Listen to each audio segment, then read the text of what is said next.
Oke, assalamualaikum warahmatullahi wabarakatuh. Semangat pagi semuanya, buat all student.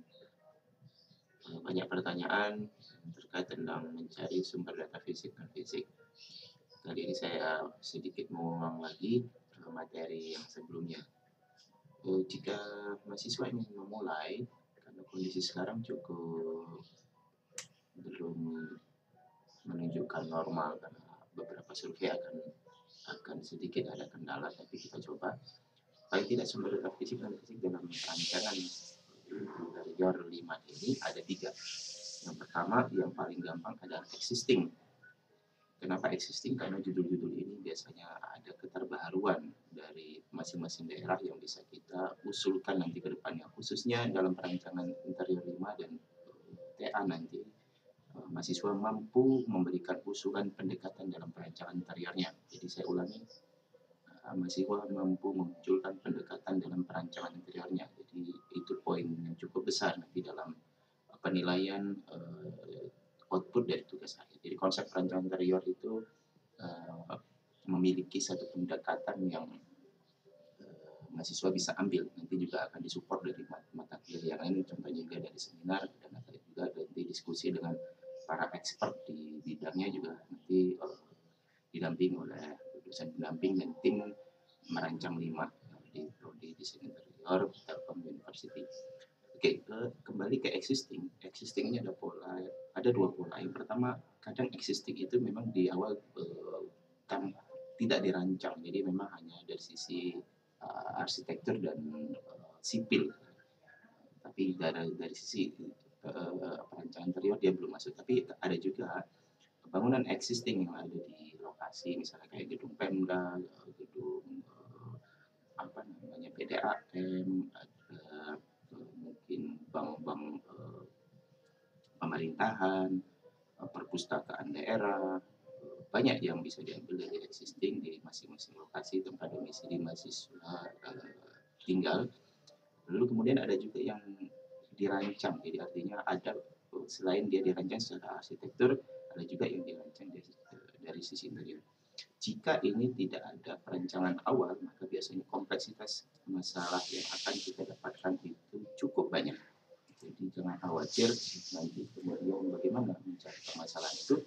Biasanya pada saat kita menemukan pola perancangan existing dan desain interior, maka disarankan kita membuat satu analisa studi EPH atau kita sebut dengan evaluasi pasca huni. Saya kira itu untuk penjelasan yang bagaimana mencari data-data yang dari existing. Cukup dengan membuat proposal, pengajuan dan surat izin dilampirkan dengan surat keterangan mahasiswa aktif. Untuk surat keterangan mahasiswa aktif nanti bisa menghubungi Bu Feby di bagian prodi interior. Yang kedua, sumber data fisik non fisik dalam perancangan itu didapatkan dari satu konsultan desain. Jadi by project atau project ini nanti masih dalam bentuk usulan atau juga dalam proses pelaksanaan pekerjaan atau juga baru selesai dibangun. Maka konsultan yang dipilih ada 2, biasanya ada konsultan interior, ada juga konsultan arsitek ataupun dari urban planner. Tapi rata-rata yang paling banyak bisa kita dapatkan adalah dari konsultan arsitek maupun dari konsultan interior. Biasanya ada yang sudah dibangun, itu lebih oke karena kita bisa melihat existingnya. Lalu bagaimana kalau kita belum bisa dibangun, tidak ada masalah, nanti kita bisa melakukan studi presiden ke proyek bangunan yang lain dan juga nanti ada wawancara ke arsitek, expert untuk menjelaskan bagaimana trend and issue juga permasalahan yang sering muncul dalam perencanaan yang dilakukan oleh konsultan arsitektur interior. Misalnya yang banyak baru dibangun itu misalnya fasilitas pendidikan, fasilitas kesehatan, komersial, bangunan komersial, residensial building seperti hotel, resort. Nah ini nanti pada saat kita mendapatkan bangunan yang sudah dibangun atau beroperasi, maka studi presiden ini juga banyak membantu kita mendapatkan bagaimana menelusuri nanti permasalahan desain yang akan kita dapatkan untuk menjadi brief desain dalam perancangan ini.